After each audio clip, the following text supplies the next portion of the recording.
দুপুর বন্ধুরা, আজকে 11ই জুলাই বৃহস্পতিবার, আমার প্রিয় মানুষের জন্মদিন। তাই জন্য একটু মার্কেটে কেনাকাটি করতে গেলাম। চলো কি কি কেনাকাটি করলাম তোমাদের দেখাই। আমি, মা আর পুচু সোনা গেছিলাম। বেশি কিছু কেনাকাটি করিনি, অল্প কিছুই কেনাকাটি করেছি।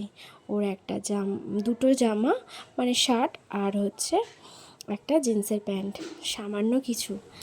এই দেখো, এইগুলো কেনাকাটি করেছি।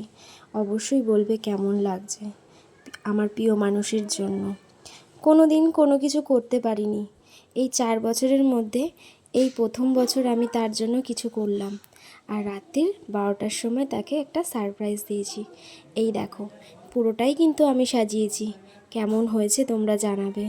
খুব বহুদিনের ইচ্ছে ছিল তাকে এইভাবে একটা সারপ্রাইজ দেওয়ার, কিন্তু কখনো হয়ে ওঠেনি।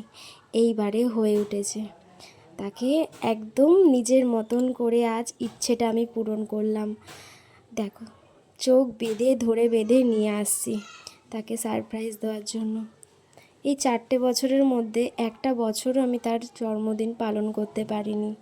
বহুদিনের ইচ্ছে বুকের মধ্যে জমা ছিল, আজ সেটা আমি পূরণ করলাম। নিজেকে আমি মানে ওর থেকে বলতে পারো আমি প্রচুর খুশি হয়েছি। ও কতটা খুশি হয়েছে জানি না, তার থেকে প্রচুর আমি খুশি হয়েছি। সবাই মিলে আমরা ওর বার্থডেটা সেলিব্রেশন করলাম। তার মধ্যে আমার দেওর ছিল না, ও ঘুরতে গেছিলো, ওর জন্যও মিস করছিলাম আমরা। কিন্তু আমার বরের মুখটা দেখে বুঝতে পারছো তো কতটাও খুশি।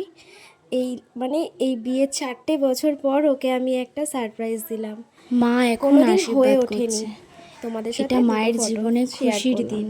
আজকের অবশ্যই দিনটা কিন্তু কমেন্টে বলবে যতই কেমন সারপ্রাইজ পাক হয়েছে। না কেন, বড় বড় আনন্দ হোক না কেন, এই খুশিটা কখনো ভাগ করে নিয়ে নেওয়া যায় না মাতৃত্বের জীবনে।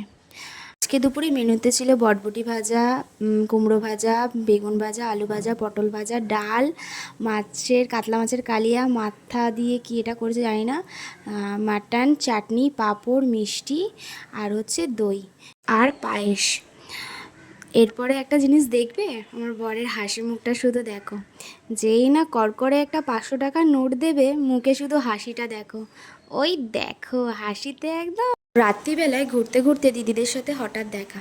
দিদিরা বললো চল বাড়িতে গিয়ে ছোট্ট করে কুশকে একটা সারপ্রাইজ দিল। সেই সারপ্রাইজ দেখে কুশ ভীষণ খুশি।